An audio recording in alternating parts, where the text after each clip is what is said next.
Yeah, we can run this interview straight till 5:30 for you, Jason. What's been the longest interview so far?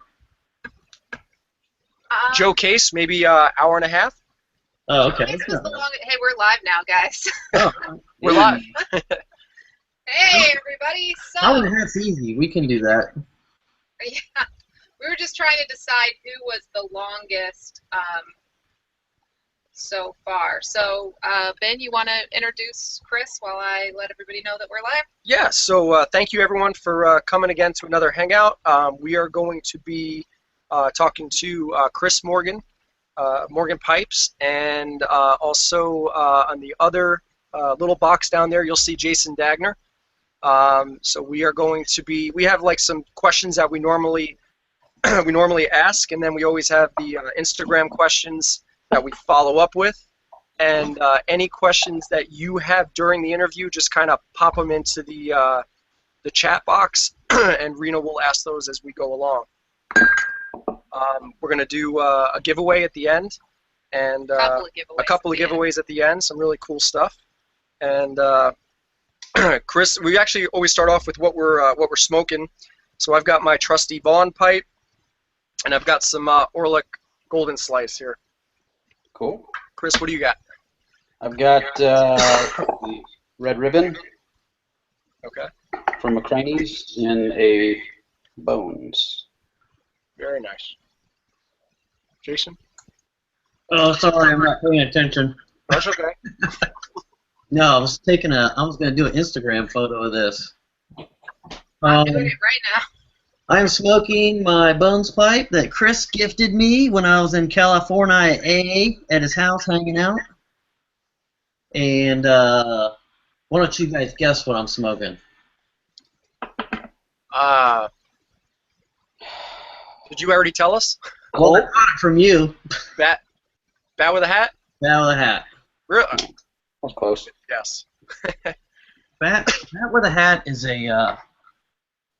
it's a anytime smoke. It is enjoyable.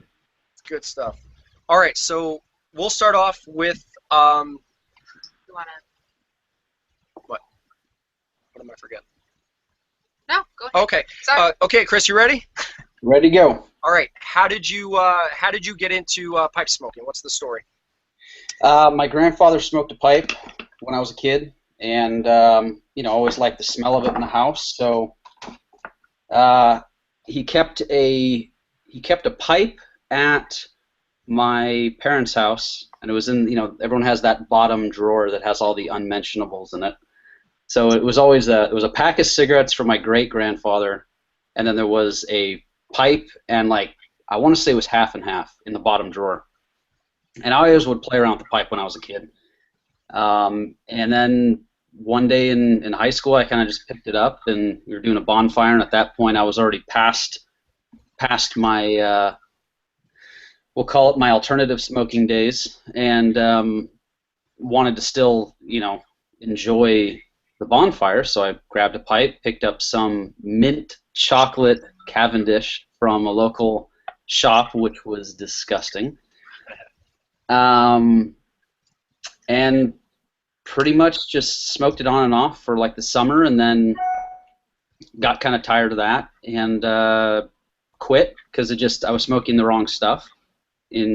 At the time, it was the wrong pipe, and then came back to it after college. I kind of just got back into it because I started thinking well, I like smoking pipes, and now I'm going to make some pipes.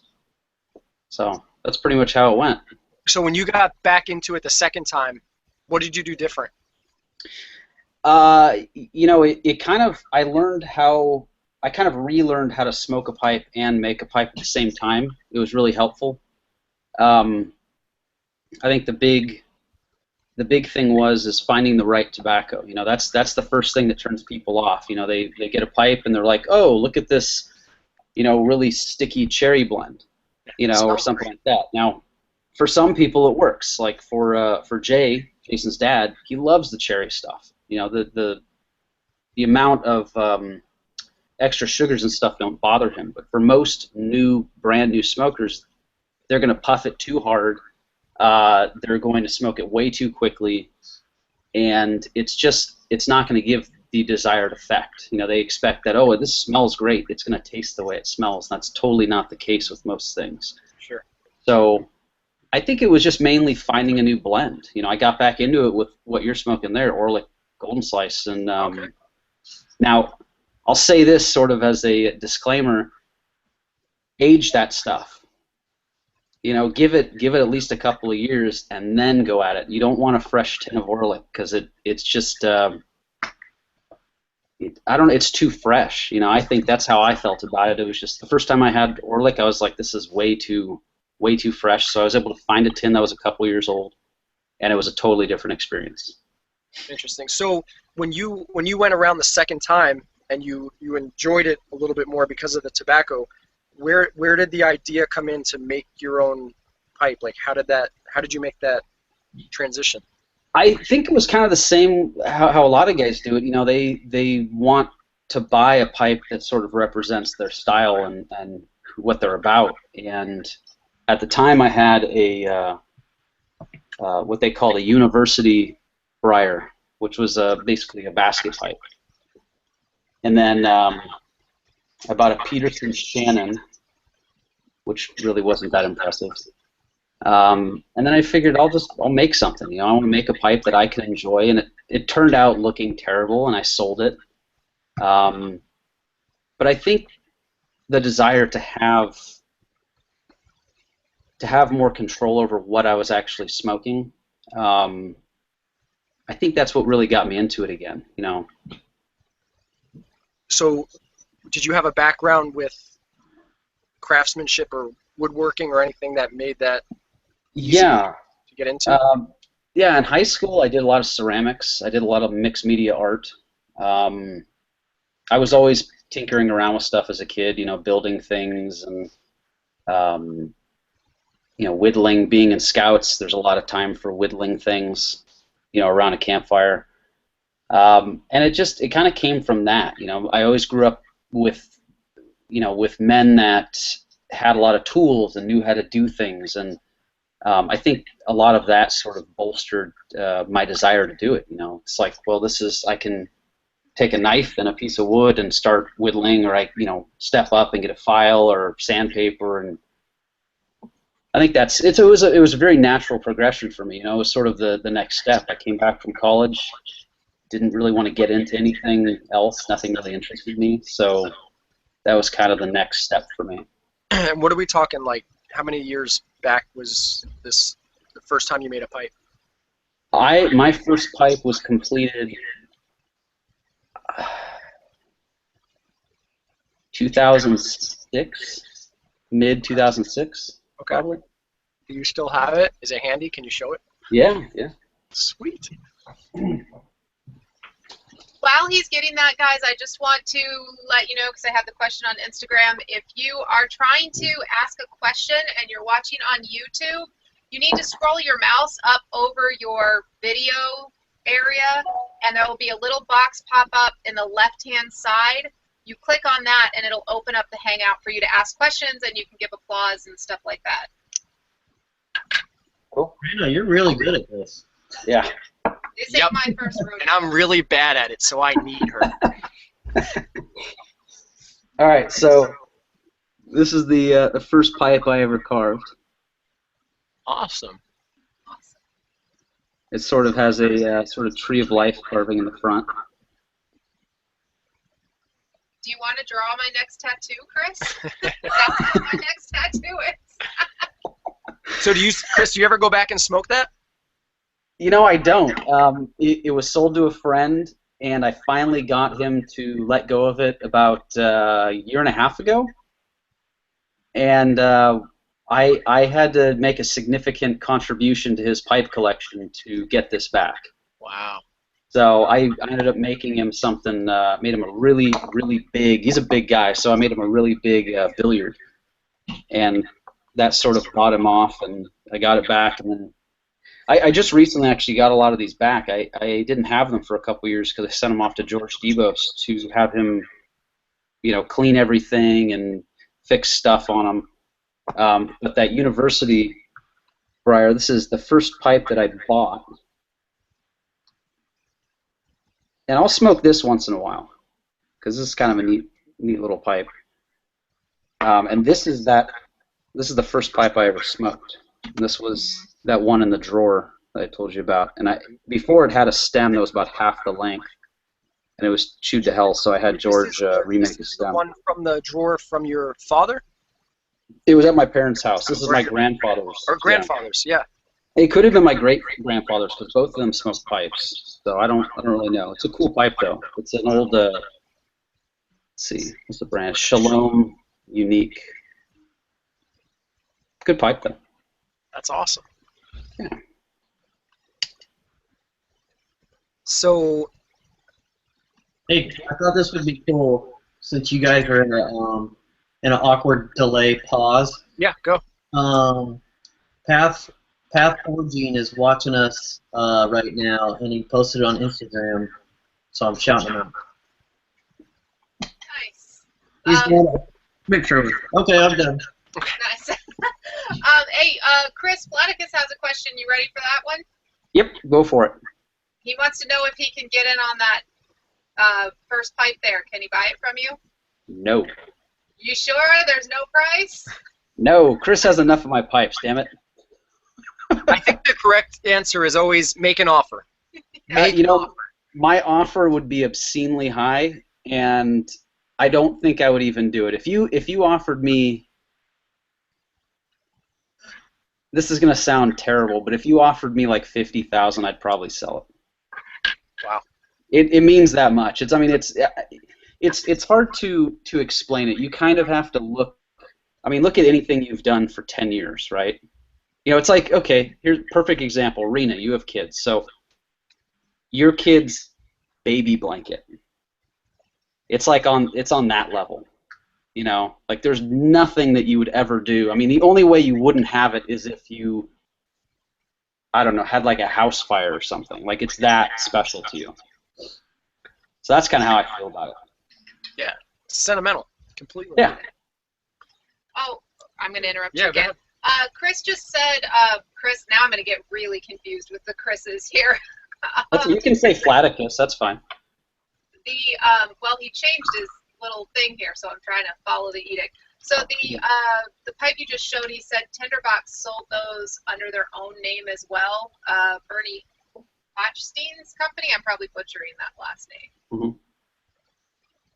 Just a little background. He's talking about the Shalom? Yeah. Cool.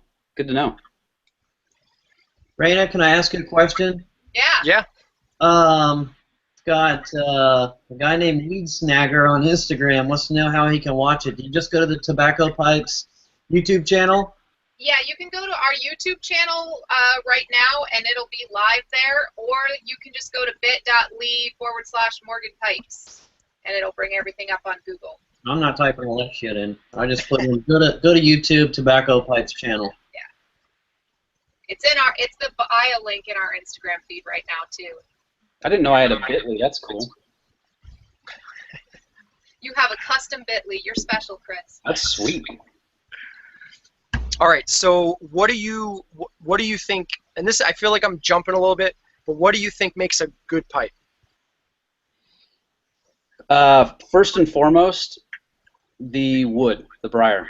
Okay. If the wood is not processed in clean water, which is a huge problem, it's not as big of a deal as it used to be, but there used to be this connotation that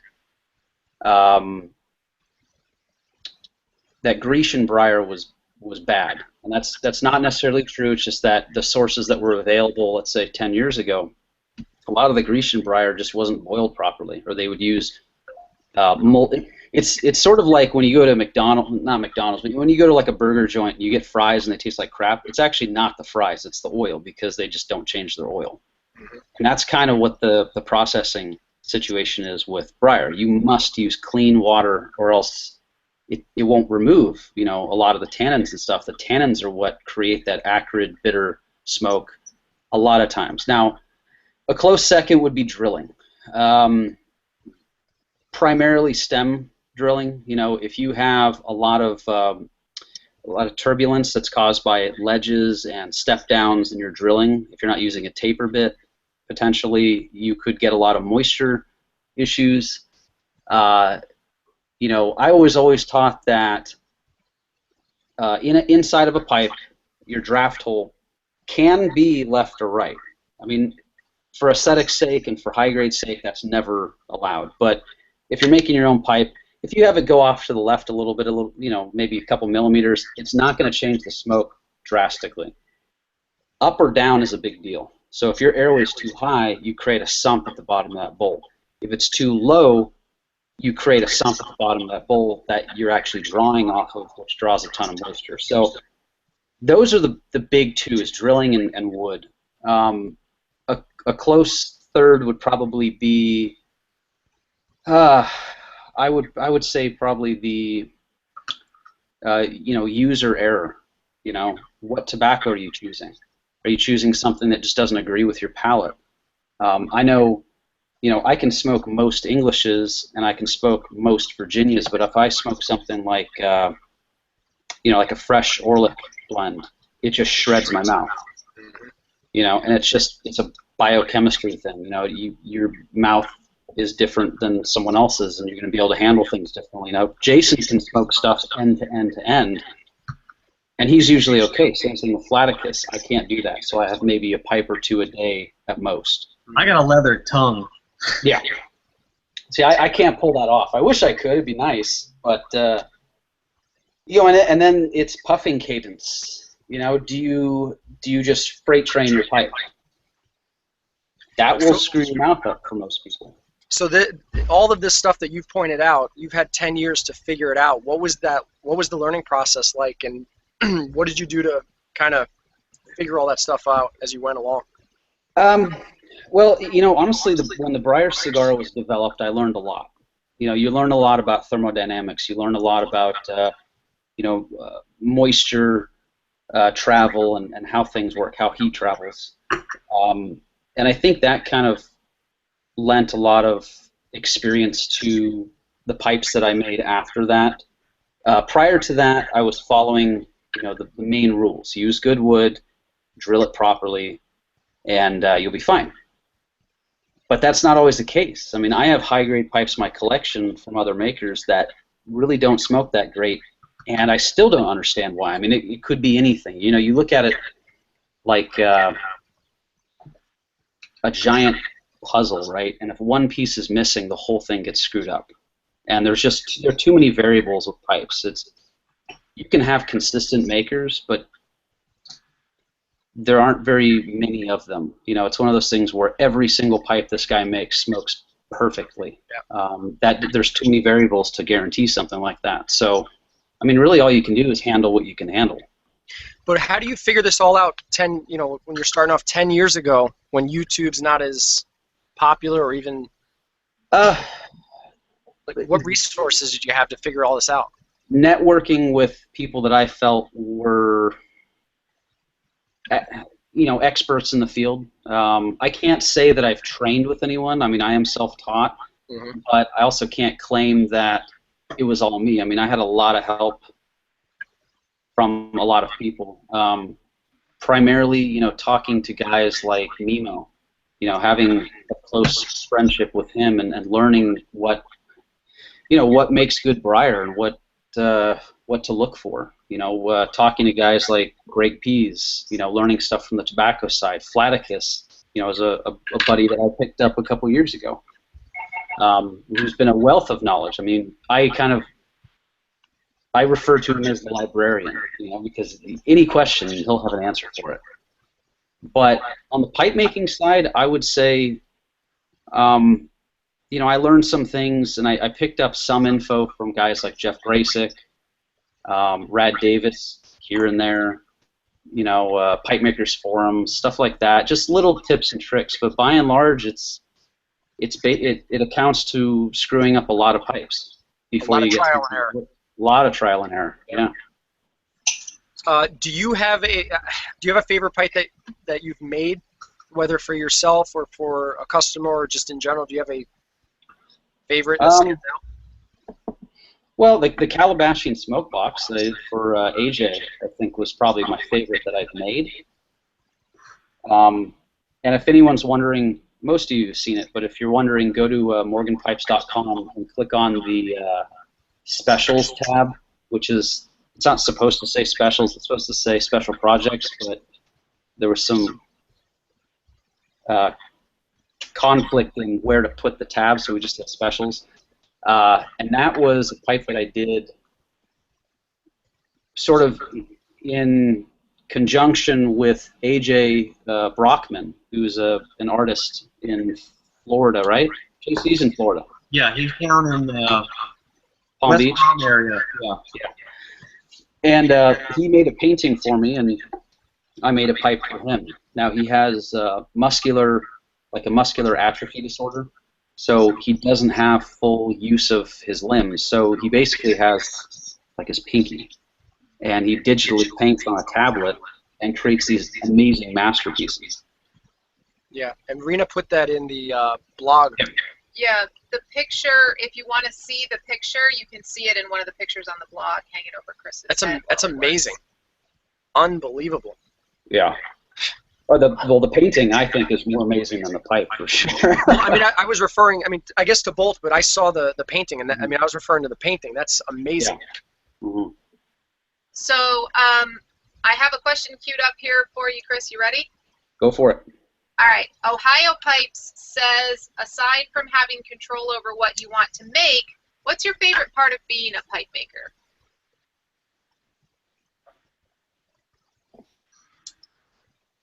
I think you said it best, Rena, in the interview. You know, my work day looks like most people's day off. You know, and it's true, but there's still work. You know, it's just that I do things differently. Like, I'm standing here in slippers, you know, when most people are getting off of work, and this is kind of what I've been doing all day. You know, just designing and drawing and emails and shipping, and it's all, I don't know. You know, I'll put it this way. I found out very early on in life what I didn't want to do. You know, I spent a lot of time in many different industries, learning how the businesses work, and I realized that I don't want to do that. You know, I love doing what I do. I love selling pipes to people and making them happy. You know, it's kind of cool when I can wake up and say my primary job today is to make people smile. And that's important to me. It brings me a lot of nourishment and satisfaction. But the best part, I think, is that. I think that making people happy, being the primary function here, is probably the best part. I think, yeah, that's it. I like that. Yeah, good answer. Look at those. I'm a little bit jealous of the Harry Potter watching that usually gets to happen while you're playing.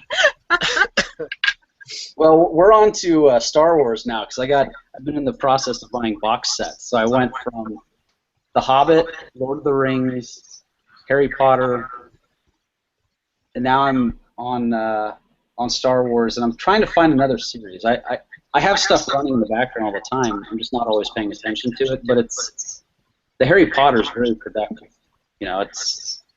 Okay, so Ben, Chris says Harry Potter is productive. Mm-hmm. We need a TV.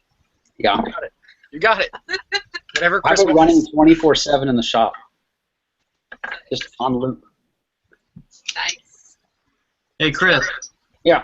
I didn't want to interrupt earlier, but when you were talking about AJ Brockman in the smoke box, I don't know if you know this, but I was with him the very first day he lit that thing up. Yeah. I christened it with him. Chris! Ah! Aha! That's awesome, man. Yeah. That's awesome. So I'm just going to cue this one up if you're okay. Is there another one? Yep. Yep. I think right, there's so- a little echo on you guys' end. It's coming back at me. Is it on just me or both of us? Jason echoes a little bit, and I echo a little bit. I don't know why. Maybe our volume's up too high. No, it's his volume. Not me. He's I'm hearing talking. it on his side. Yeah. Is it me? Yeah. Yeah, if you're hearing it on your side, it's your speaker. All right, let me mute and see if it resets. So while you're muted, I'll read you this question, and I am going to butcher this name. Vaskapara Simon? Scaparet, Simon, Okay. says, what would be the first tool to invest in if someone wants to see if pipe carving is for them? Wow, that's a tough one. I would say a Dremel, or if you want to drill your own blocks and you don't want to buy pre-drilled kits, then I would say a drill press is really handy. You can do it by hand. It's, you know, with a hand drill, it's really tricky. But I would say the first step is buying pre-drilled kits. You can get them from me. You can get them from Vermont Freehand. And that way you only have to shape. You know, they come stemmed, they come fitted. You can just take some files and some sandpaper and just start working at it. So really, I'd say if you want to do it that way, files, some nice files, would be a good way to start. And sandpaper. You can do that for under $30. You can get into it with a kit. And maybe $40, a kit, sandpaper, and some files. Nice. Thanks, Chris. Yeah. All right, Chris. So, carvers, artists, what influences your work? It's hard to say everything, really. You know, I look at a lot of the Russian carvers. You know, well, not just Russian, but Eastern European carvers, and I love seeing what they do. But it's not what I do. You know, they're not things that I could really adapt into my own work, just because my style is a little bit different than that. I look at a lot of classics. I like that. I kind of just pull stuff from everywhere. You know, I don't particularly invest too much design space into other people's work. You know, I don't bring a lot of those things in. It's just kind of whatever comes to mind. And that's just for the handmade stuff. For the blackjack line, it could just be what I feel like making that day, and that just happens to be something that might or might not sell. I mean, when we introduced the RC Pitbull, you know, that sold very quickly because I hit a chord somewhere with that. But then I had the pot, the little short stubby pot, and that didn't really interest people as much. So I take those things into account for the later things. Yeah, what Jason's doing right now. Yeah, and that's the pot. So Yeah, Rena's smoking it too. No, it really depends. You know, it's a different market than it used to be. Things are very different. You know, the stubby pipes are very big right now. A lot of the real chubby shaped stuff like that. So that's kind of new territory for me. Do you mostly look at what you think the market's calling for, or like do you look at what's going on and then make something, or do you literally just kind of go off of what you want to create? Well, I think I look at what people are really interested in at the time. It's tough though, because you know, for what I do, I have to plan ahead. I have to see what people want in 4 months, especially when I'm planning a year out. I got to see what people want in December, and that sometimes is kind of hard to do. But I don't know. You know, like one of my favorites from the line is the Prince, and I got to say, it didn't move very quickly at first. Whereas like the Zulu Dog was just boom, or the Hanging Brandy just boom. I like that. Yeah, that's another one, the Cherrywood from the first lineup. They're we may I'm or sorry may not, guys, the echo is killing me here. I got to figure out how to get rid of this. we may or may not have a hanging brandy here. Well, that's what we're doing for Yeah. our giveaway. Yeah, we may or may not have something to give away at the end along that line. Are you sure his echo's coming from his end? It has to be, It has because to. otherwise we'd hear it. Okay. It's most commonly the speakers picking up both our voices and the. Okay. Okay. The only way I know to fix that is to go out and come back in. Can I do that, or is that going to mess things up? You're supposed to be able to do that. All right, let's try it. I'm gonna leave my own hangout. All right, I'm sorry, guys. We'll take an intermission. Yeah, intermission. So what's up, Jason? Well, I just want to say that watching you two on here reminds me of watching the morning news. You guys are great together. Really? Yeah. Well, thank you. I feel like I'm watching Fox 35. I just need my coffee. I'm waiting on somebody to bring me a glass of wine. Or whiskey. That's what I should Yeah, have. I Some think whiskey. it's whiskey time. That's whiskey. Hey, how cold is it in Spring Hill? 42. Yeah, man, it's fucking cold here. There is a bottle of vodka hiding in here somewhere, isn't Yeah, there? it's somewhere in here. Yeah. You guys want to get drinks? What, right now? Yeah, are we still live? Yes, we're Yeah, live. we're live. Yep. Oh, my bad. Oh, oh, there you are, Chris. Is it better? Hopefully We're this on works. intermission. I think it's working. Yeah, it's you sound All right. great. Cool. Hey, I'm gonna get a glass of wine. Please excuse me. You're All excused. right. All right. Get it. All right. All right, Chris. You ready for the next one? Yes, sir. Okay.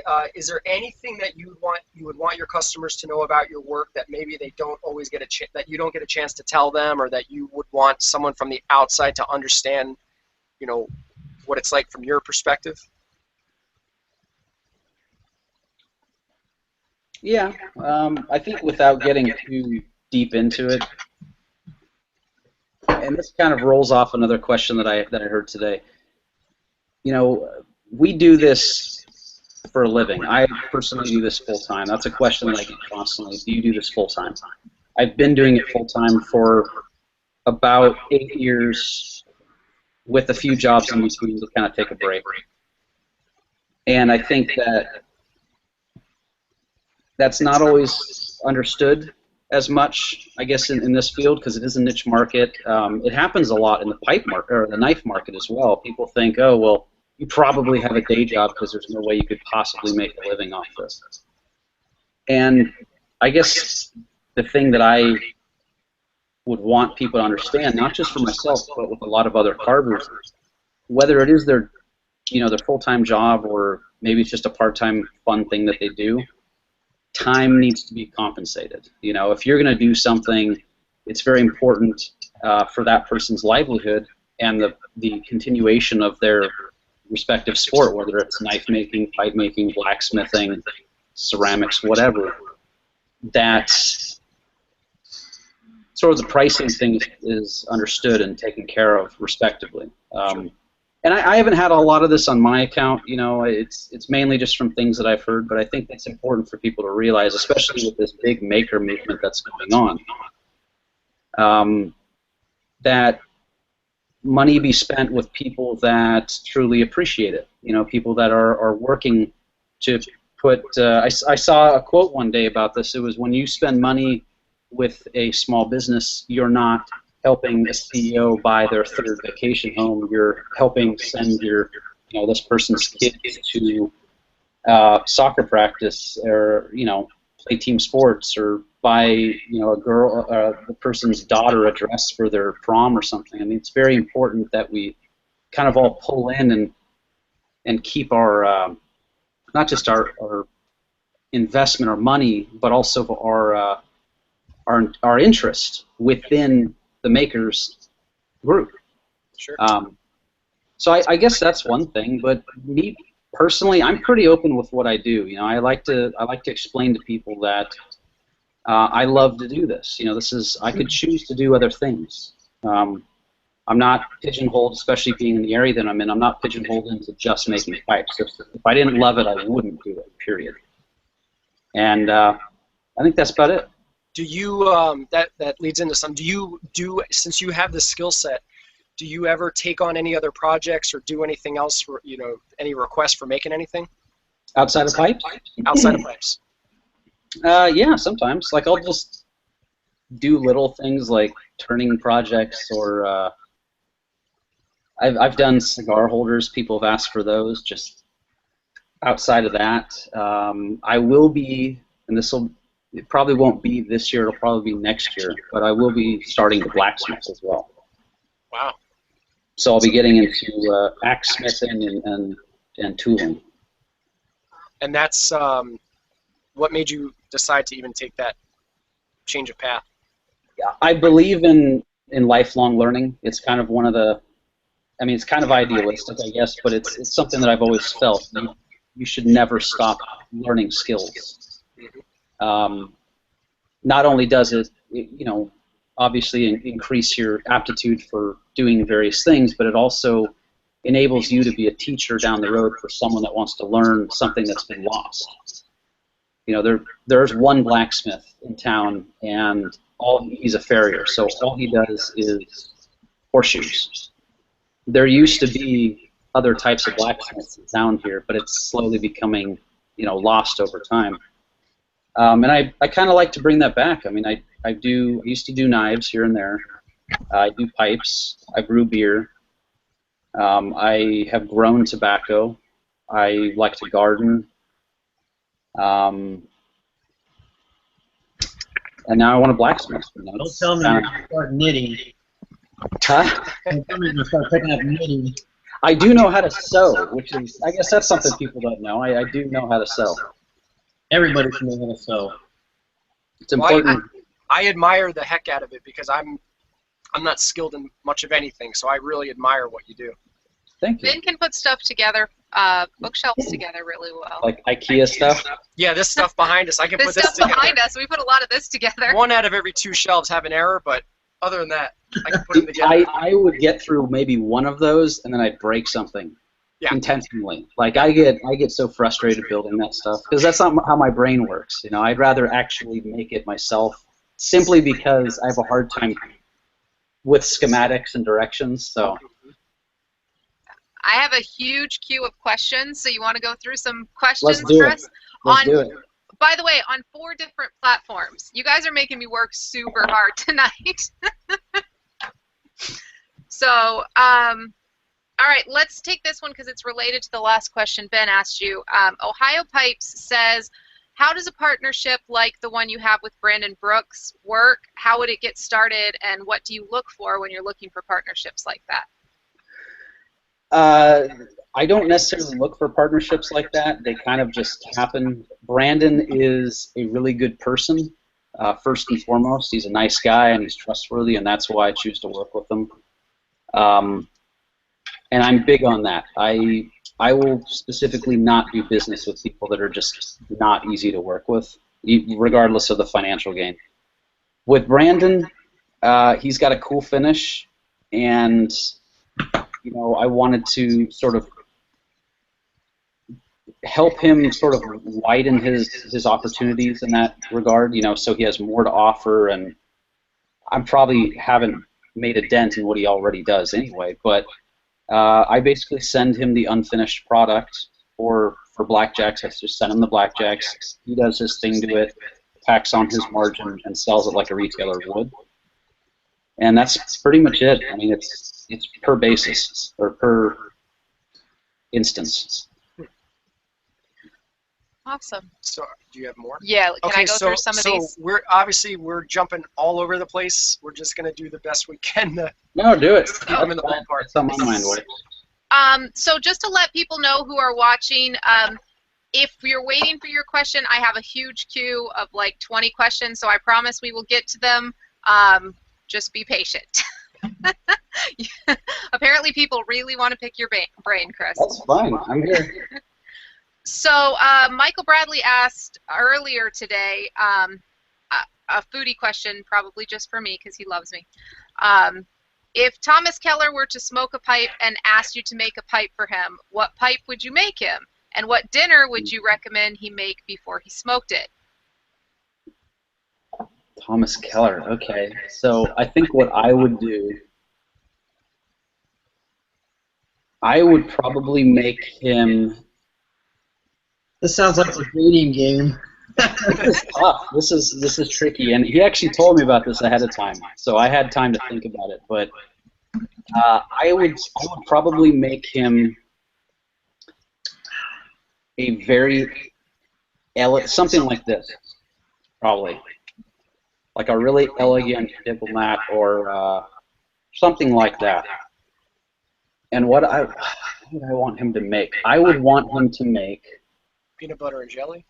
You know, I'm going to go down that line with it. I would want him to make me the finest Thanksgiving turkey sandwich in the world.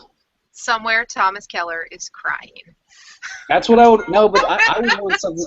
See, I'm not a fancy guy when it comes to food. Like, if you saw my Instagram, what I ate last night, that's what I like to eat. Really ugly-looking, delicious food.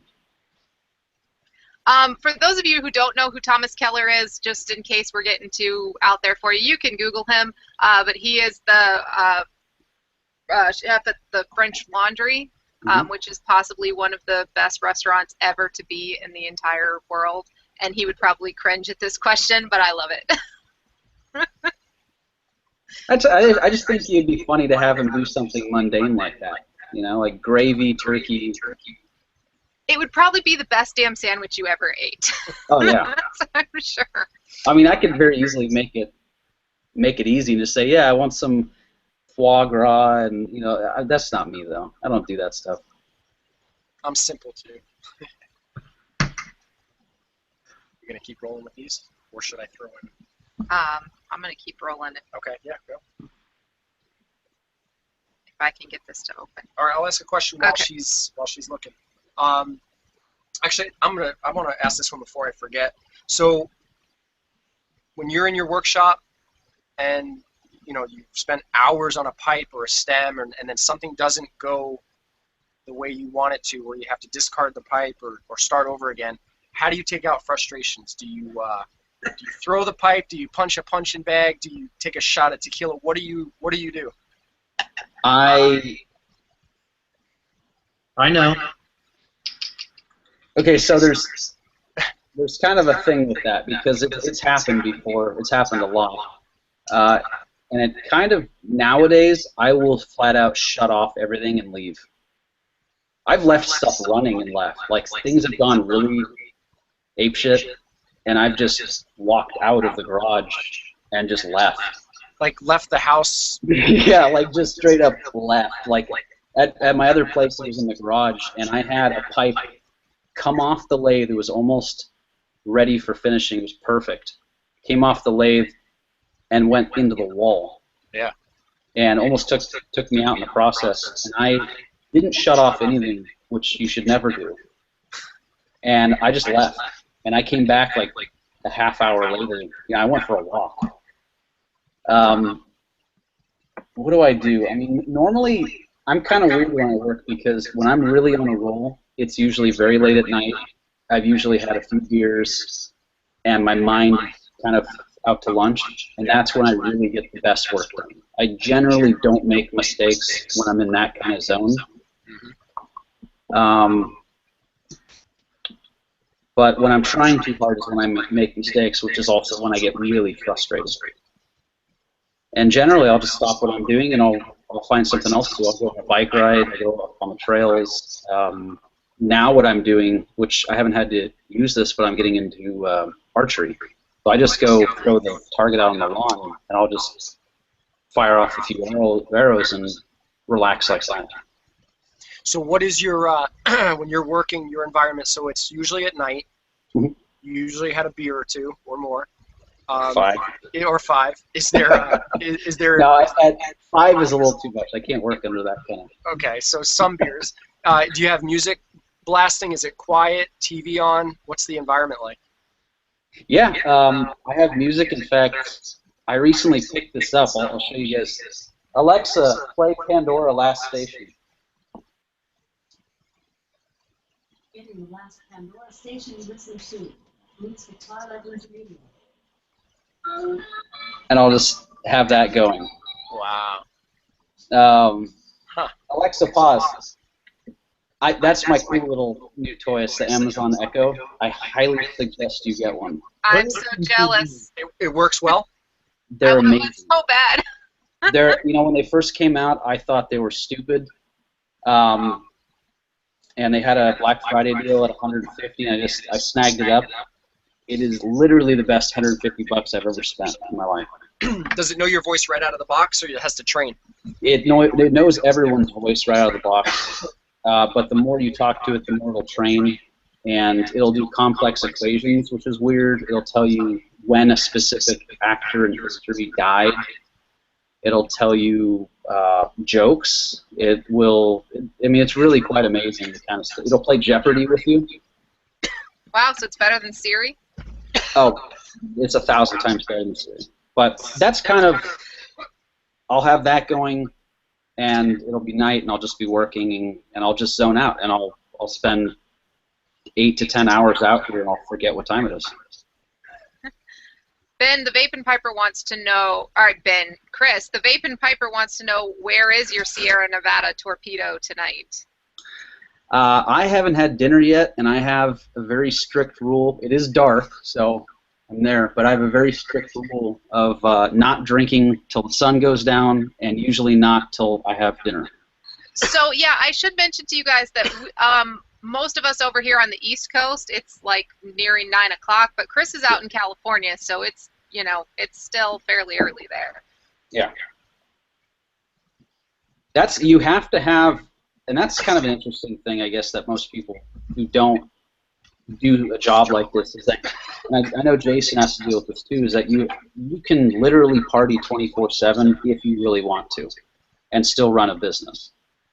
But obviously you won't be as effective, so you have to put rules in place, you know, to keep, like, first thing you get up, you fill your orders, you're not sitting on the couch watching TV every day, you're not going out and playing with your friends, you know, at the bars every night. You have to have a lot of discipline to run your own business, regardless of what kind of business it is.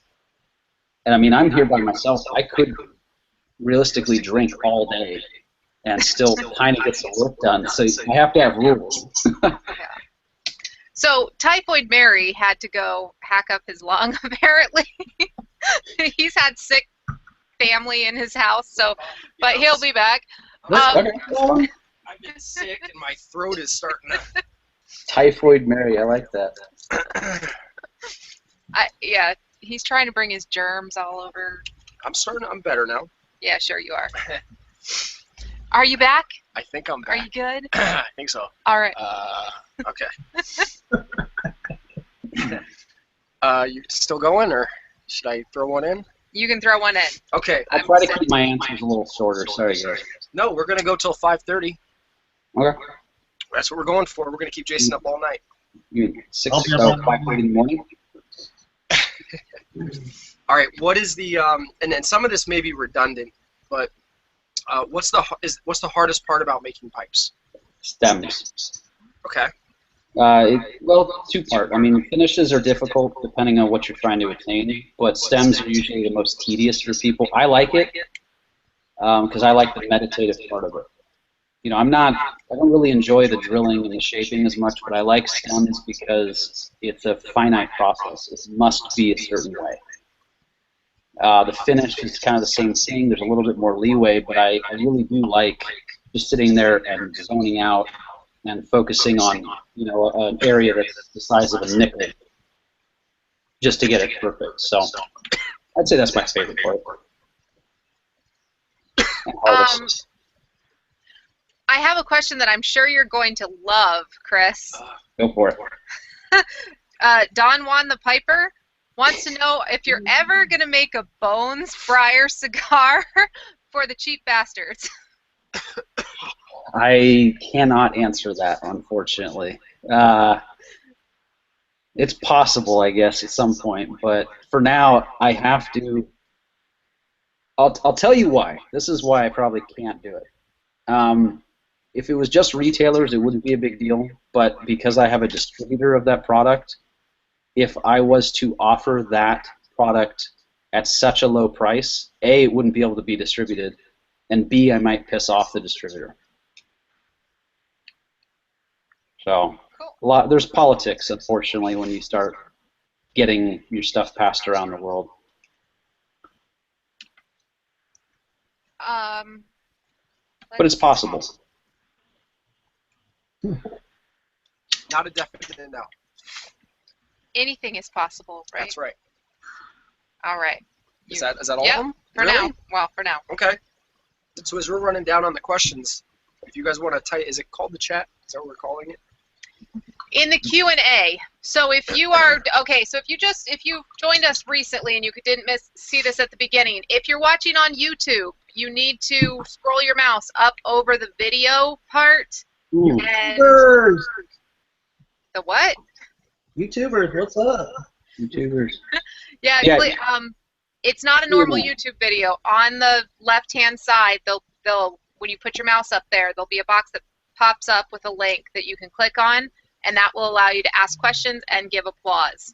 If you're watching on the bit.ly link in Google Hangouts, on the right-hand side instead of the left-hand side, there's a Q&A box that you can click on. I think I was on chat. I didn't see any questions coming up. So now I've got two questions here. Yeah. I don't think you asked. I'm going through, but yeah, I'm answering questions from Instagram right now, Chris, the ones I'm asking. Did you ask these yet? You said you had 20. That was like 3. Yeah, I was like, excuse me. Ask those. Okay, we'll ask these next, and then I'll go back to my list here. Okay, Banyaja? Close enough. Banyaja wants to know what societal factors do you attribute to the recent rebirth or growth of pipe smoking?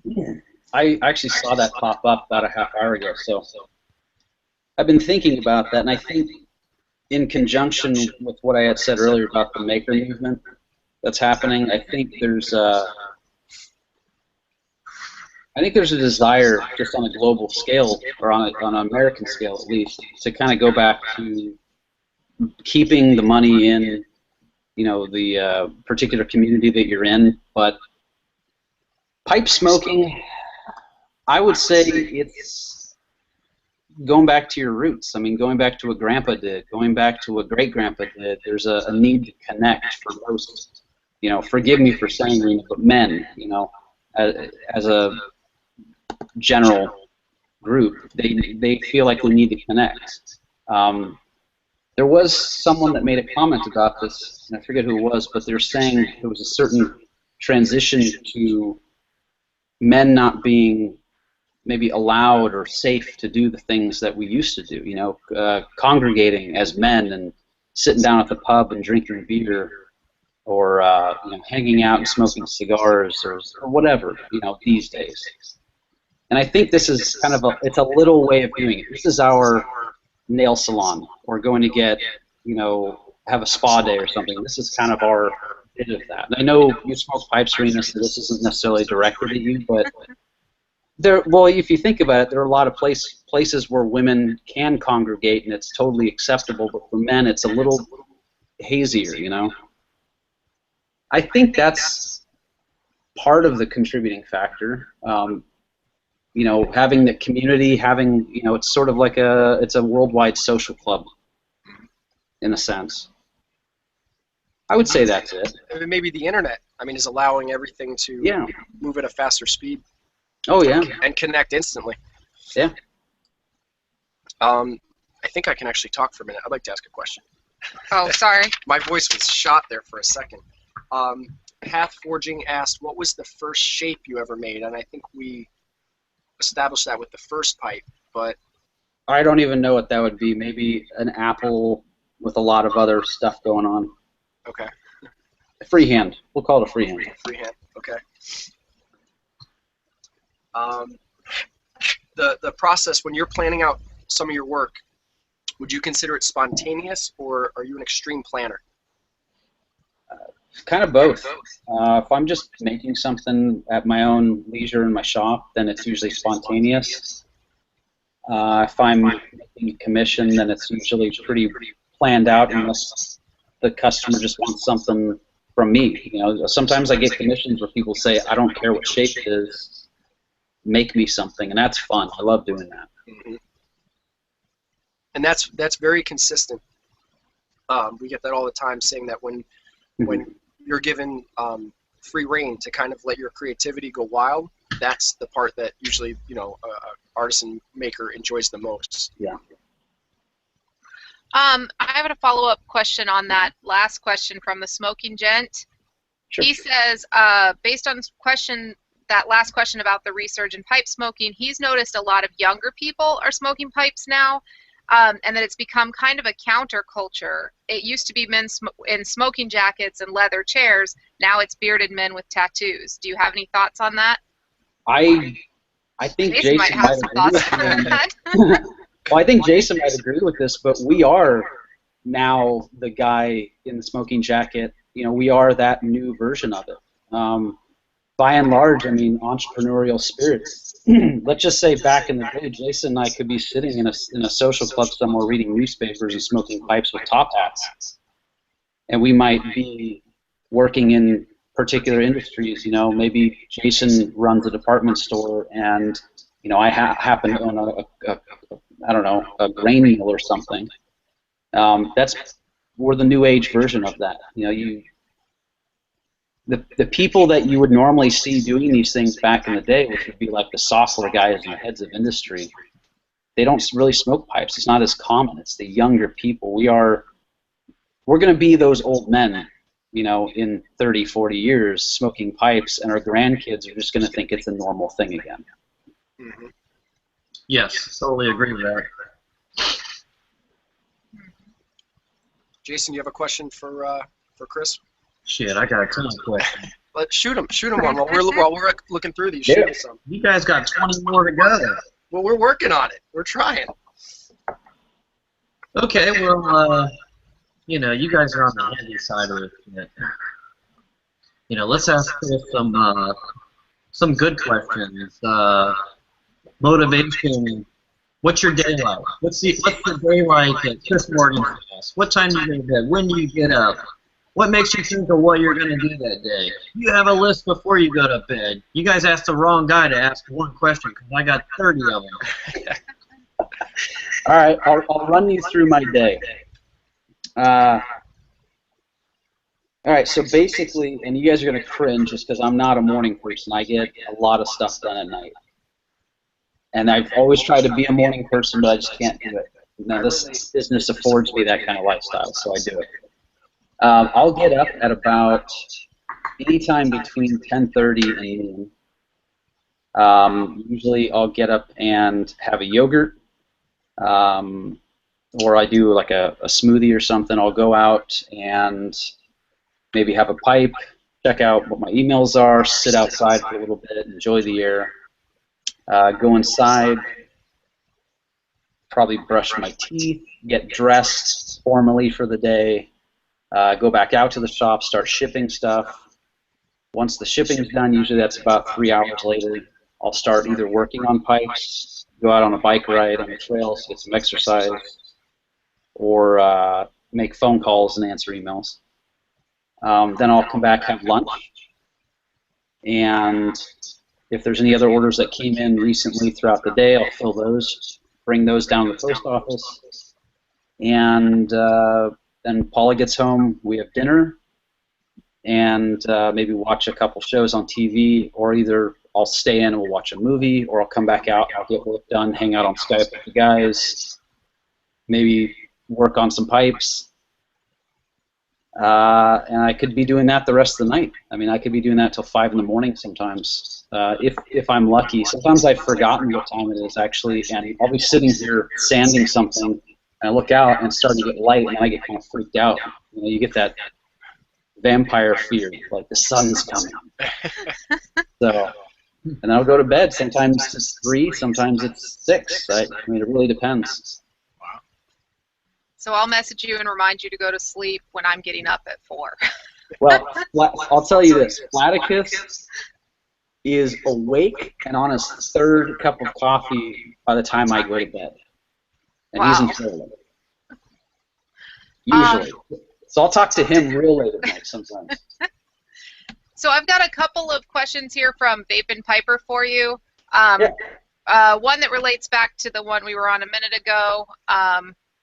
He says, young pipers for the win. What do you think about young pipers that are interested in the really high-end pipes? I think it's great. As long as there's a reverence for the traditional, in a sense. You know, I see that as being kind of an issue here and there.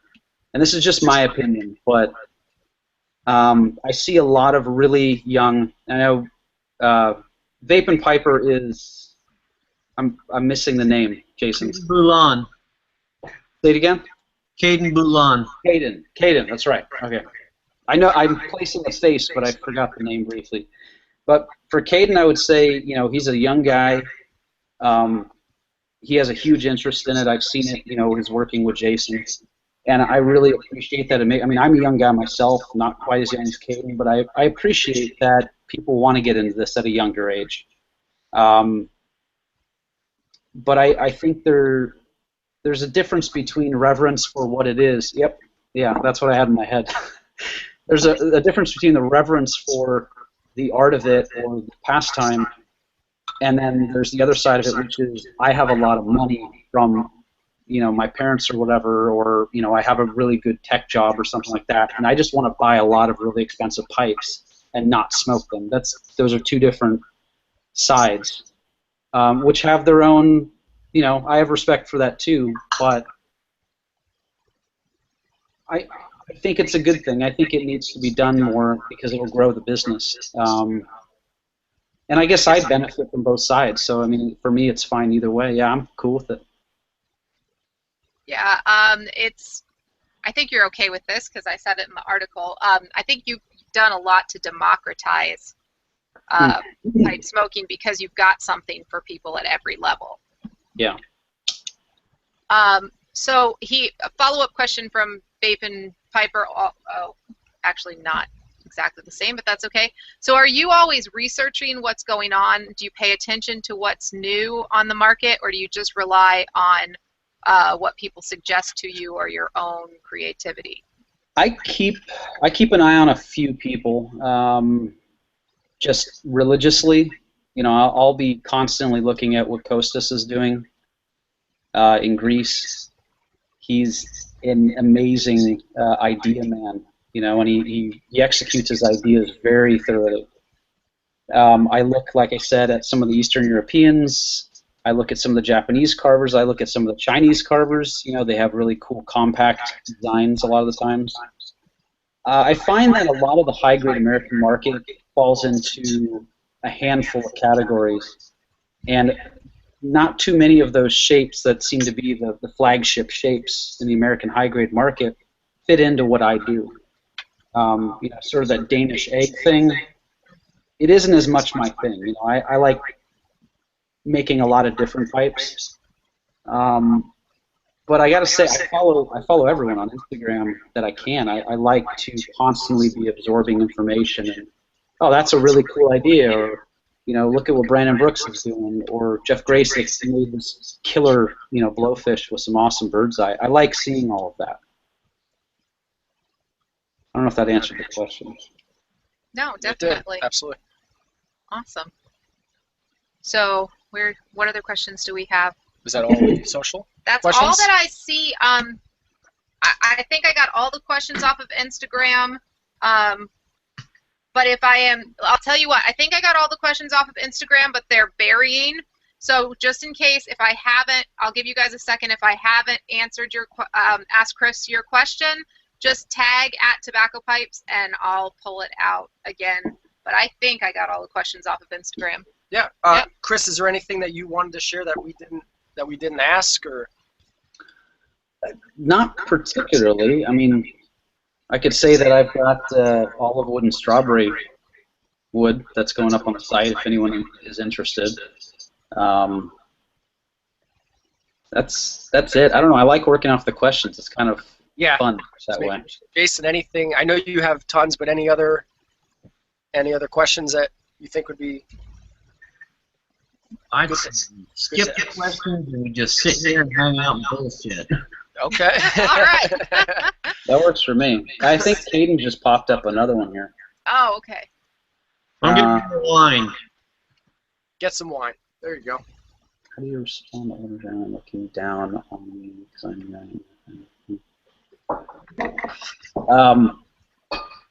Are you getting this, Rena? Yeah, you just read through it. So if you want to, grab it, you're welcome to. I'll put it up on the screen. I have the same view for this question as I do for a lot of questions, and I would say flat out, fuck them. It's that simple. I don't like the hate and the drama that happens in this business. You know, I do this because I enjoy it, and that's it. And the second it becomes dramatic and there's any sort of negativity, and I know Jason feels the same way about this, we hate negativity, it ruins it for everyone, and it makes it a hostile environment for most people. So if older gentlemen want to look down on younger people smoking pipes, I think they're probably ignorant for the most part, because they were once young and they had interest in things, and it doesn't do anyone good to have any sort of negative opinion. You know, if there's new people coming into your space, you know, you should celebrate that, and you should foster that and try to help them out, because, you know, sort of like the young people who inherit that hobby. I think it's a good thing to foster the growth of the business, and because even though you're old, the fact that younger people are involved in possibly making pipes, you'll have more options to increase your collection even at an older age. So it's a win-win. I actually have a question. It's probably the most obvious question, but history and the why and how this came to be. Okay, so originally it was kind of a joke. Let me grab some props. Hold on. Okay. Got another list of questions. Yeah, I can relate on what he was saying on that last issue, you know, about negativity and pipe smoking. I can tell you this, anybody that comes into the pipe community with a negative attitude, it's just not the community for you. You know, nobody puts up with that shit. You know, we like to be happy and fun and do things for one another and treat each other like we want to be treated. And when somebody comes in and violates that, it's not one in particular person giving him the boot. It's the entire community saying, "See ya." Yeah. Yeah, and I can say, I mean, from my perspective, I don't have quite or nowhere near the YouTube and the community stretch that you guys have, but I have yet to experience, I would say, any negativity, anything, through phone calls, emails, experiences, in-person acquaintance, and anything. And that's what I love about being in this business as well, is just the overall abundance of positivity that I've experienced. Wait till you wake up tomorrow. I'm gonna forward you some emails. I have yet to receive anything, really. Well, that, you know, as part of your motto and your business model, it's no drama, right? Yes. You guys really, that's why Jason and I like working with you guys. Yeah. YouTube is a very hostile environment, especially if you're successful. And I'm not saying that I'm one of those successful people, but I'm saying if you are doing something right, you will definitely have people hating you for it. I mean, that goes with any industry, you know, like you're a very, as I constantly tell myself whenever this comes up, is that, you know, Chris, you're lucky that there are people out there that hate you. Because if they didn't, there's no way you're having a 100% satisfaction rating. And the more people that hate you, which means that there are more people that like you. Sure. Grandma says, if nobody hates you, nobody loves you either. Perfect. I could not have said it better. You said it better than I did anyway. You know what Jason says? If you hate somebody, you're just ignorant. I like it, Jason. All right, Ben. So, he wanted to see the. This is This is the original Briar cigar. Okay. That's the first one, and here, I'll show you the little. So there's your. How many bowls have you smoked in that? Oh, probably like 3 or 4. It didn't work very well. It had a little Delrin tip, normal airway, and it was terrible. You know, I introduced these on Bushcraft USA a very long time ago, and the response was overwhelming. I had a list of like 50, 60 people that wanted these, and halfway through the list I started thinking, these aren't really that good. Let me go back and fix this. So I started, I don't think I have the one in between. I gotta dig for it, but I started designing them a little better. We put the reverse calabash in it, which completely changed the experience. And originally these were made at Ascorti. So if you have an original Briar cigar, These were made by Roberto's son. And these were great. This is kind of what started it all off. This is actually an unreleased rusticated finish. And then you know, the brown finish. This is the new version with the new laser engraving. And we've made certain size improvements, a little bit of length. The cap is a little different. We decided to not use briar for the cap because it doesn't react the same way. When it's a softer wood, it actually is a little more forgiving on the threads. And was this an internal motivating thought? You just wanted to create this, or was this like a market demand? Like people asked you to make it, or what? It was a joke. It started as a joke completely. Like I was in the shop one day and I was like, this sounds kind of fun. Why not see if this will work? And I made the small ones and I'm like, okay, they're okay. They kind of smoke, but they don't stay lit. And when I add the RC chamber, they would stay lit, and you can smoke them, and they're dry and cooler. So they were a joke. I don't know how else to put it. I mean, it was just like a funny thought that I had, and it kind of just took off. So I haven't experienced it yet. I should, but does it stay lit throughout usually the whole cigar if you want it, or do you have to like tamp it at any point or compress it? You do have to learn a certain tamping schedule, and you do have to learn how to puff it. There's a learning curve. You know, I've been pretty, I guess, open with that as I can. But it's, you know, you get to a point where you kind of just get it. You know, it kind of clicks. You're like, wow, that was really nice, and you see the value in it. But until then, some people have had issues. They're like, well, I can't really keep it lit. I can't get the hang of it. It is different than a pipe. Yeah, but it's the same learning curve. When you have a pipe and you're new to it, you have a learning curve. Exactly. You know, there is a place for it. Yep. So there's actually, I'll show you guys this one, but this is the Morta cigar that was made about 2 years ago, and we're still working on finding an opportunity to put this in the market. Cool. Chris, Yes.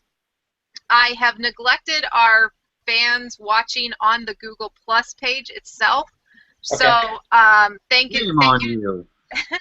to Naked Cartwheel King for pointing that out to me. So we have some rapid fire questions for you if you're ready for them from the Google Plus community. So who is the most influential pipe maker, and what's your favorite style of pipes? I would say Tom Eltang would be probably the most influential pipe maker in my time.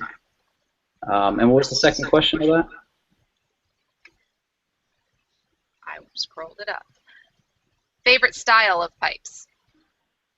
Good question, Kevin. I would say classics. I would just say classic shapes. They're always nice. You know, I can appreciate them. Awesome. And Michael Bradley, also known as the Cleveland Steamer, says Velvet or Carter Hall? Lane Ready Rubbed. Carter Hall's fine, but I would say Lane Ready Rubbed is probably my top OTC. Awesome.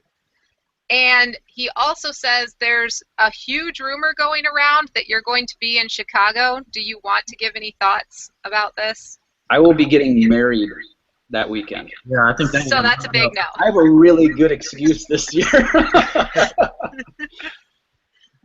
All right, I'm going to skip that one because that one goes with it. And let's see. How many questions do you have now? I'm skipping a couple because About 300. I'm going to say Naked Cartwheel King and Michael Bradley, you're killing me. Oh, And Michael will get me. I can say that to him. I can't say that to most of them.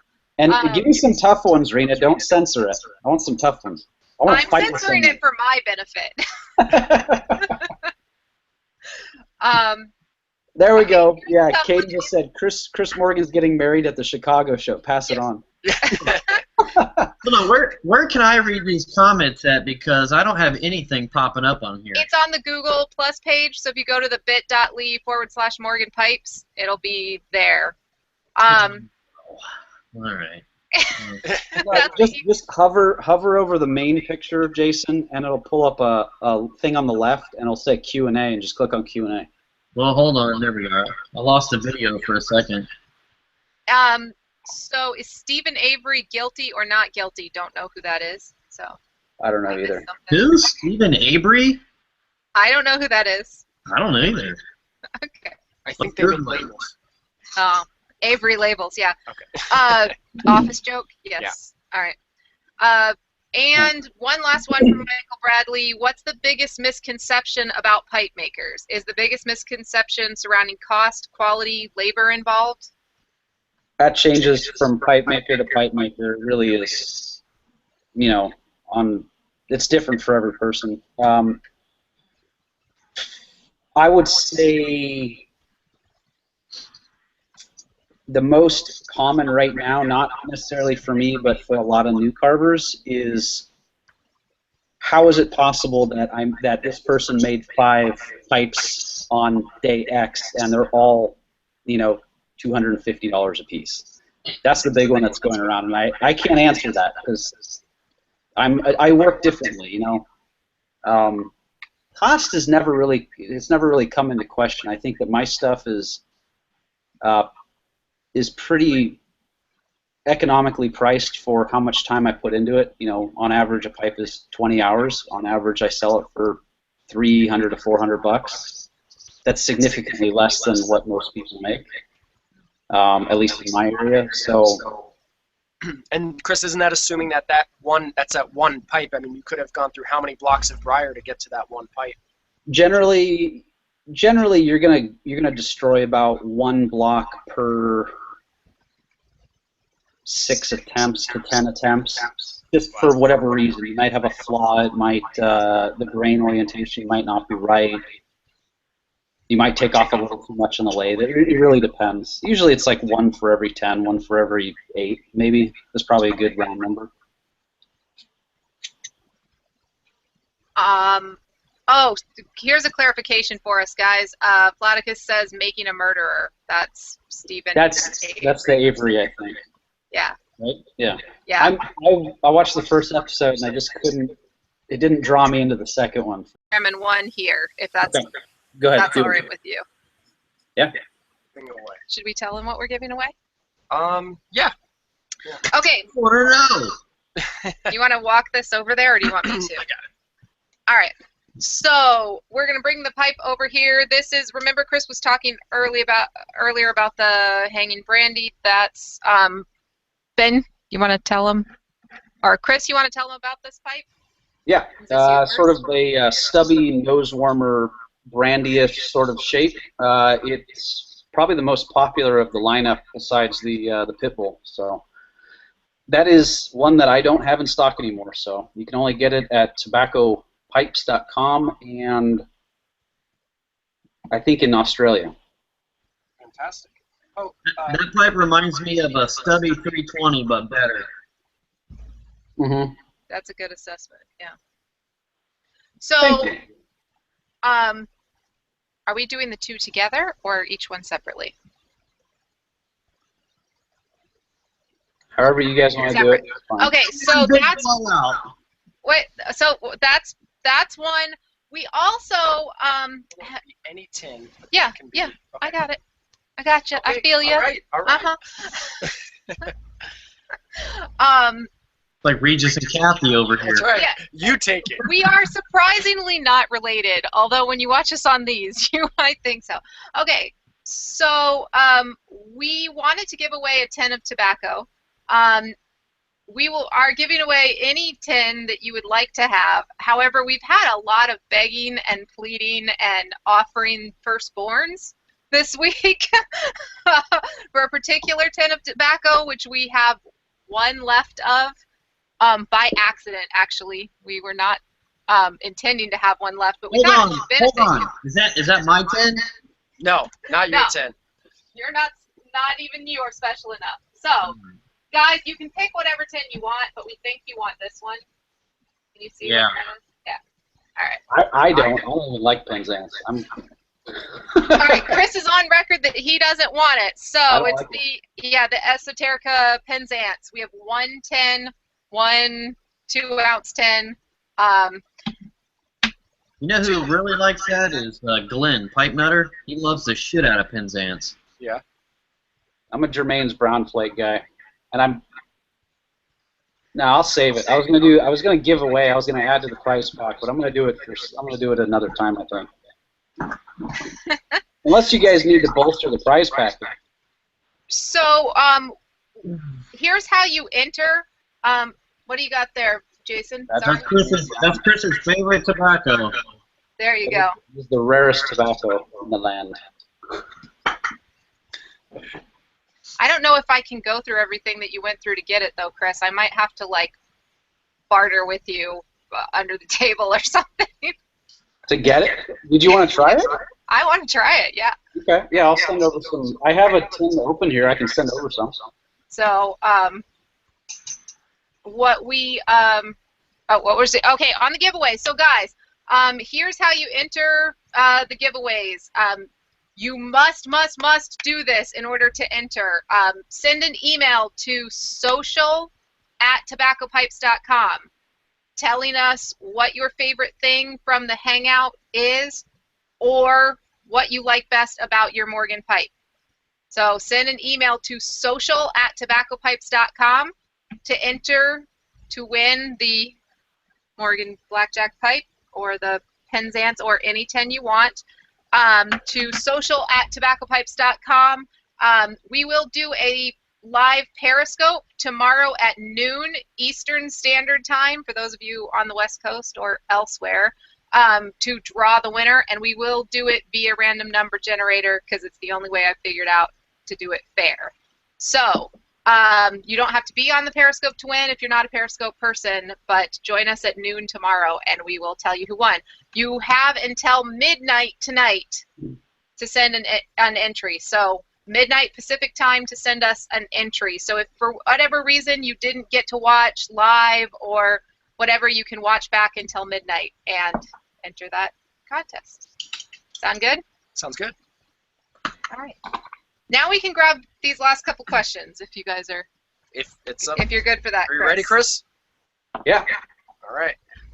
All right. So Vapin Piper says, how could you use your platform as a high-end pipe maker, IG piper, and YouTube pipe presenter to help change the future generations for the better? Good. Like a Miss America question. Big Wow. question, yeah. Can we get a wave? A college grad student question right there. God, I don't even know. Okay. I think that I almost just overquoted someone else when I was about to say this. I think pipe smoking. Was it Mark Twain that said that, or was that Einstein? Say it I think pipe again. smoking leads to blah blah. Who was that? Generally calm, Yeah. That's Mark Twain. Mark Twain. Okay. I would say that, and I think that in having that, I think in having that opportunity as a stress release and as a meditative action, it creates a calmer being. This is going to sound a little spacey, but it's sort of like, you know, it calms your aura or whatever. I mean, it just generally calms your ass down. Yeah. You're in California. You could be spacey. Yeah. Okay. We'll do some tree hugger stuff here. But I think that's just really what it comes down to be. I mean, you know, I put whatever I can into this business to kind of help people have that opportunity to access affordable pipes and nice pipes. If they want to spend more, you can get something that's nicer. I have a spectrum that goes from now $34, which Bones Outdoorsman line, all the way up to $3,400 if you want to go in that direction. And I think in saying that, there's almost no reason if you are interested in pipes to not have a pipe.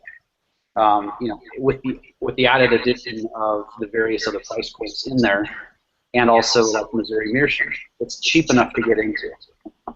And the health benefits far outweigh, you know, any sort of detriment that you have from smoking and whatever issues that, you know, the media says it causes. Legal disclosure, Chris Morgan is not a doctor. I am not a doctor. but I think it does. You know, I think it just generally smoking a pipe makes the world better. I think that it's a cool. I guess in some respects I wish everyone was as cool as the people in this hobby. You know, I have more friends here than I have locally. You know. Agreed. Yep. The best people are in the pipe community. They are. Absolutely. They are. I mean, So no the doubt about it. 100% agreed, Chris. And actually, here's one of them that's been waiting very patiently with this question here, by the way. The Smoking Gent says, there's a lot of pipe makers out there right now. Do you feel like it's beneficial for a person like myself or someone else that's interested in it to become a new pipe maker or an accessory maker, or do you think the market is pretty much flooded? I do think that it is flooded. It's a lot more flooded. I mean, when I started making pipes, I was accused of the same things that some people are accusing the new carvers of, and that was 10 years ago. I was one of the youngest at the time, at least in the country. I was the youngest in the country for a long time. I think the next one up was Lost Skovgaard is right about my age, so I think he might be a little younger than me. But I think that if you want to get into it as a hobby, if you can get it to pay for itself and that's it, then you'll be much more happy than if you were to get into it and try to actually make a living at it. It is very, very difficult. I can't stress that enough. This is one of the most difficult jobs. Pleasurable and fulfilling, but difficult jobs I've ever done in my life. It's very hard to make someone want to buy something. You know, you have to be able to put something out there that they already know that they want. So if you don't need to make money off of it, then don't, because it'll in some cases it could ruin the satisfactions for you. Sometimes it's just better to enjoy what you do and not try to become part of the actual inter-industry of what you enjoy. Does that make sense? I don't know. Yeah, I think you're saying just do it out of passion and love and let it happen organically. If it happens, it'll happen organically. Don't try to force your way into that. Exactly. I can speed it up for you because I mean, if that's something you want to do is have a pipe career, you're only going to make it if you're a perfectionist. Mm-hmm. No matter what skill level you're at, if you're a perfectionist, you will do good. Yeah. If you're not, if you're lazy and you cut corners and you half-ass, well, that's the way your whole life is. You know, you got to do everything 100%.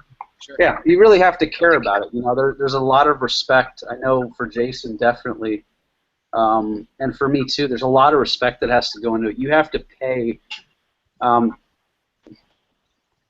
I don't want to get too serious about this, but I get very frustrated when I see people cutting corners because I literally owe my life to this business. I mean, I don't know what I would be doing if I hadn't picked this up, because I was in a very dark place when I did pick it up. But and it saved my life. It gave me something to do. It gave me something to do with my hands. It gave me something to do with my mind. And I get very frustrated when I see, and this kind of goes along with Caden's thing, you know, selling. How do you feel about current artisan pipe makers selling handmade pipes that are partially factory made? You know, if you're going to have a factory made pipe, it should be a factory made pipe. If you're taking a factory made pipe that's made on a phrasing machine and then you're hand finishing it, you should say this is a hand finished factory-made pipe or a partially handmade pipe. If it's a handmade stem and a factory bowl, it's still a factory pipe with a handmade stem. There's a lot of tricky talk in there, and I haven't really weighed in on it because I don't like to get involved in the drama. But you know, my big thing once again is showing respect for the art. You know, and it's very important to me that people do that. And you know, the other side of that is knowing your history. You know learn about it. You know, go on Pipedia, learn the history, read through it, do your research. Nothing done right now has ever not been done before. Does that make sense? I mean, everything that people do now has been done at some point in time in the pipe world, to a certain degree. Sure. So you got a little serious there, but that's basically how I feel, I guess, on that topic. Makes complete sense. I'm just checking our questions again. Oh, okay. One last one, and then I think I got them all. Desert Island time. You know this is always going to come up, right? Mm-hmm. What pipe and what tobacco are you taking? I think I know the answer.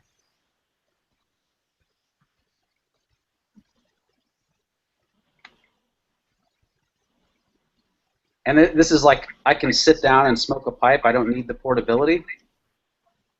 I don't know. This one came from Naked Cartwheel King as well. He was not specific, so I would say you can say however you want to. All right, I'll show you the pipe.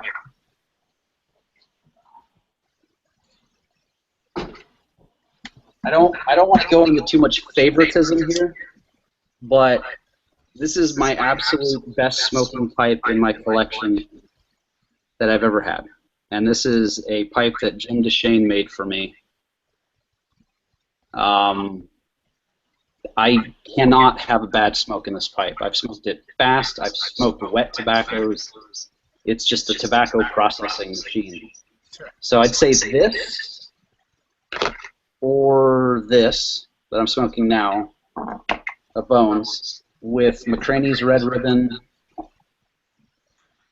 or if it's like, you know, firing squad level Desert Island, then I would say probably Germain's Brown Flake. Yeah. Okay. I already assumed that. What the fuck else are you gonna take on an island?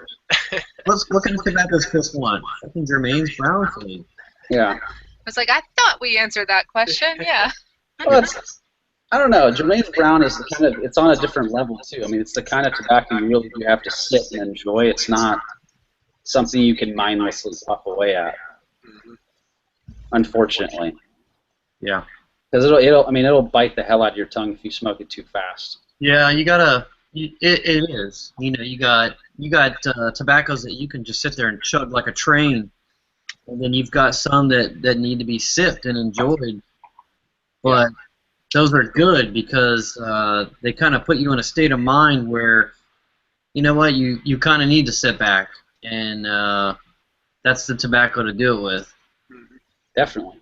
Put your feet up and just think about other things besides that day, you know? Think about the next day and somebody you haven't talked to in a while, you know? Ideas, things that you were trying to figure out last week and you can't figure out. Well, sit back and that shit will link together. Yep, they said it best. I think it was Layer Cake. I think it's Layer Cake with Daniel Craig.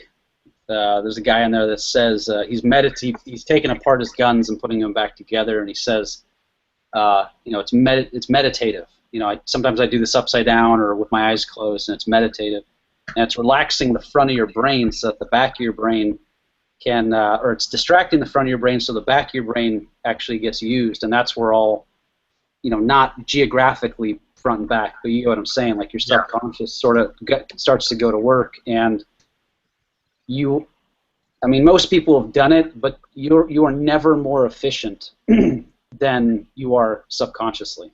I mean, your brain is psychotically fast, and works incredibly well without that logical part of your brain even taking. Tell me about it. I feel like I'm running a fucking 5K every day trying to keep up with myself.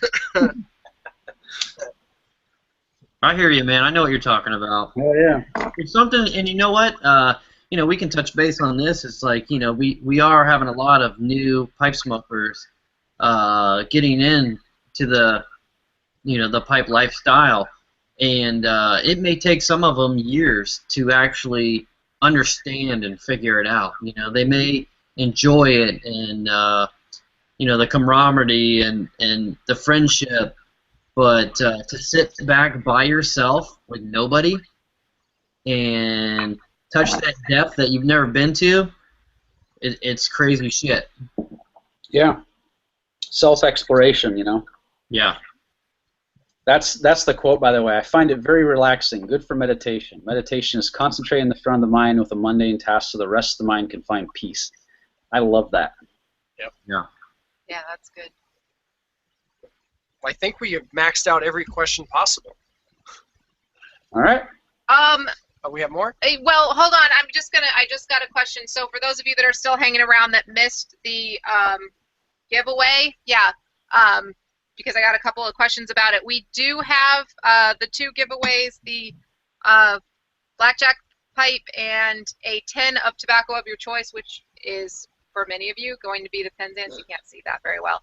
The Penzance 10, if you want to enter, email social@tobaccopipes.com by midnight Pacific time. Tell us your favorite moment of the hangout and or your favorite thing about your Chris Morgan pipe. And we will do a live Periscope drawing tomorrow at noon using random number generator to pick the winner. You have until midnight Pacific time. So if for whatever reason you weren't catching it all live, you can go back through, scroll through stuff, and enter until midnight Pacific time. That answers? Yeah, and Chris, we normally, I forgot to do this.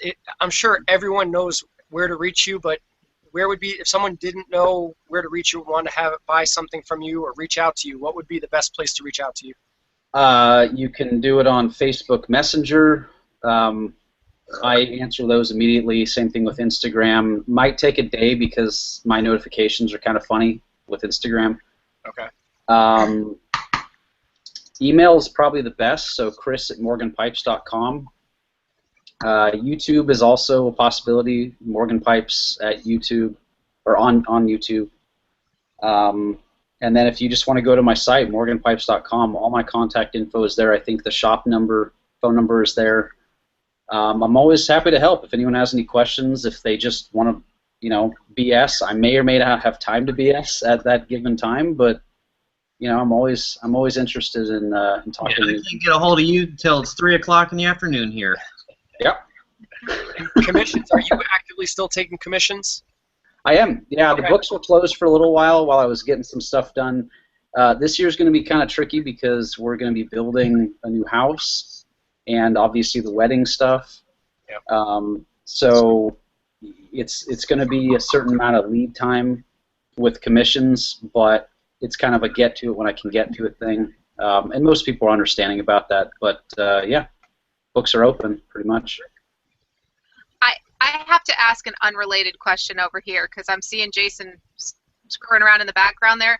Now, this may be a beard thing that I don't get, but are you drinking wine out of a beer glass with a straw? Goddamn right, with a Guinness. I'm out of wine. Hopefully Elaine brings me some on the way home. You think wine through a straw is weird. He came over here and I ordered a pizza, right? No, it wasn't. The first time it wasn't pizza. It was pulled pork sandwiches. This guy makes his pulled pork sandwich, and he puts it down the plate, and he cut this thing into strips. Right. So he could feed him into his mouth like you would a carrot. And he's just like, just so it didn't touch the touch the sides. Listen, there's nothing worse than going out in public and watching somebody that looks like me with fucking mayonnaise and mustard and ketchup and barbecue sauce all in their face. And if if you took 1 second and cut it up into 1-inch strips, you can feed it in like a conveyor belt. Yeah, it's like engineering. That's all. Clean eating, efficiency. That's right.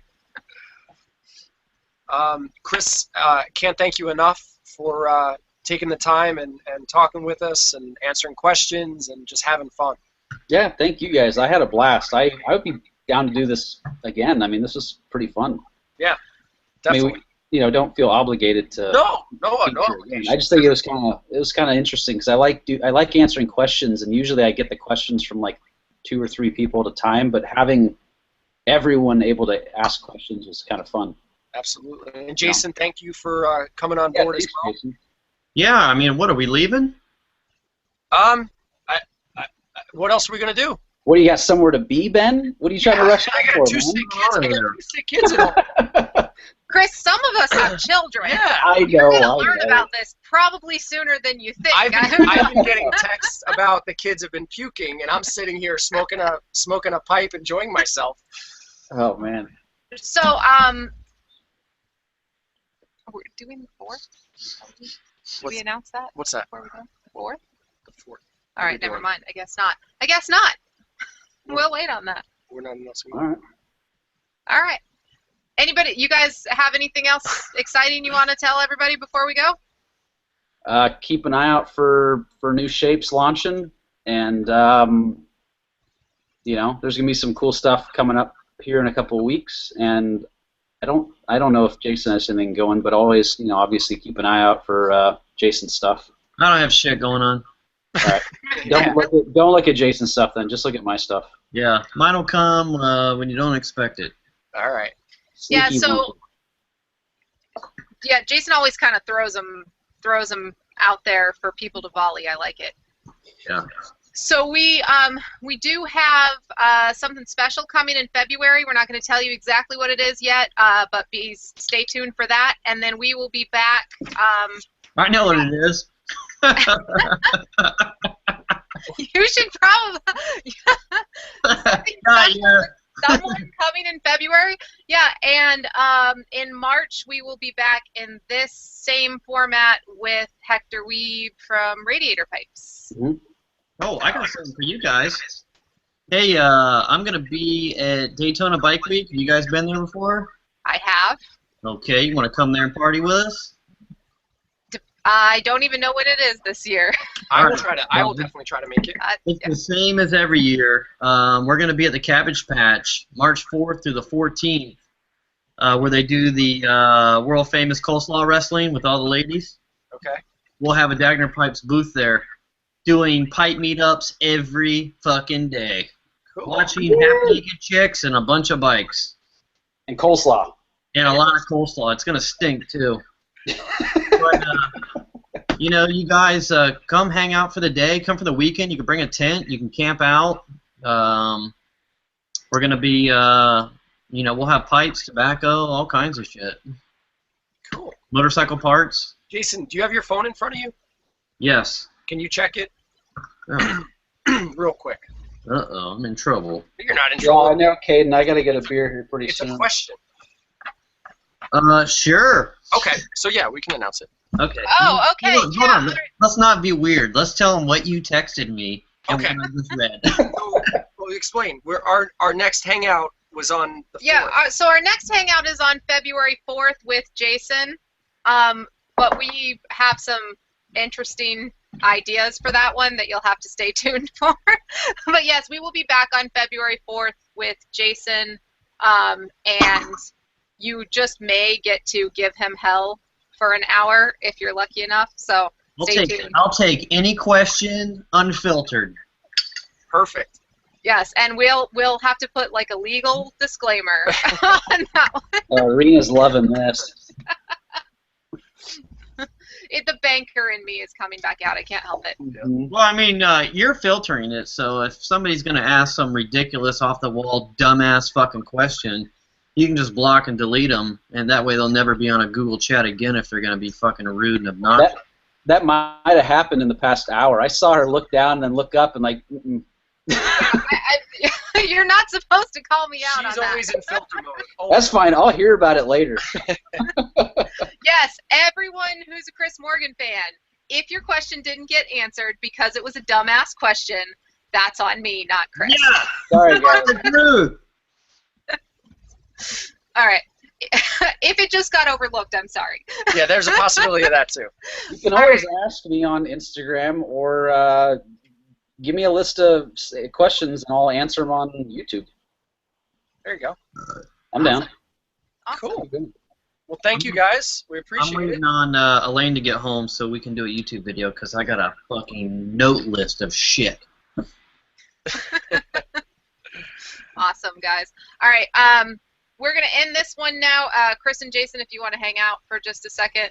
Yeah, probably. Backside. All right, guys. Thank you, everyone. Live.